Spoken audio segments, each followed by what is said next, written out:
Happy anniversary Murali. இது நம்மளுடைய 6th anniversary. 3 வருஷம் ஆனிவர்சரிக்கு நீ என் கூட இருந்த.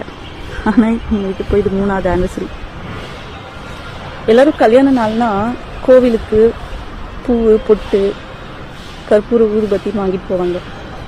ஆனால் நான் என் கல்யாண நாளைக்கு உனக்கு மாலை, மஞ்சள் குங்குமம், கற்பூர ஊதுபத்தின்னு வாங்கிட்டு வந்து உனக்கு பூஜை பண்ண முரளி. நான் மஞ்சள் குங்குமம் வைக்கிறது இல்லை தெரியுமா, பூ கூட வைக்கிறது இல்லை. எல்லாரும் பூ வைக்கும் போது எனக்கு ஆசையா இருக்கு முரளி, வச்சுக்கணும்னுட்டு. எல்லாரும் சொல்லுவாங்க முரளி, பரவாயில்ல நீ சின்ன பொண்ணுமா, பூ போட்டெல்லாம் வச்சுக்கோன்றாங்க. என் மனசு ஏத்துக்க மாட்டேங்குது முரளி, அதுல வைக்க பிடிக்கல நீ இல்லாம. Miss you so much Murali. Happy anniversary. ஆனால் இந்த மாதிரி சமூகத்தில் ஒரு ஆணை விட்டுட்டு கணவனை இழந்து ஒரு பெண் தனித்து வாழ்கிறான்னா சமூகத்தில் அதை விட ஒரு பெரிய ஒரு வழி யாருக்குமே இருக்காது.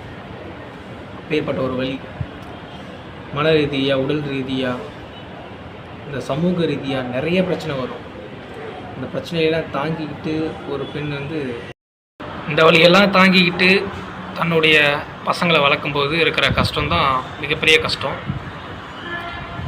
அதனால் எல்லா பெண்களும் வீரத்தோடையும் தன்மையோடு இருக்கணும். நரக வேதனையோட மோசமான வேதனை தான் இது. அந்த சமூகத்தில் அந்த பொண்ணுக்கான அங்கீகாரம் எங்கேயுமே கிடைக்காது. அவங்க ஆசைப்பட்ட எதையுமே முழுமையானசோட செய்ய முடியாது. அப்படி செஞ்சாலும் அந்த சமூகத்தை தப்புன்னு 4 பேர் சொல்லுவானுங்க. அதனால் எந்த ஒரு சூழ்நிலையிலுமே நீங்கள் யார்கிட்டையும் அடிமையாக மாறிடாதீங்க. எப்பயுமே தன்னம்பிக்கையோடு தனிச்சு நில்லுங்க. உங்களாலேயும் முடியும் அப்படின்ற ஒரு நம்பிக்கையோடு நீங்கள் செயல்பட்டு வாழ்க்கையில் நல்லா வருவீங்க. எல்லாம் மேலே இருக்க பார்த்துக்கலாம்.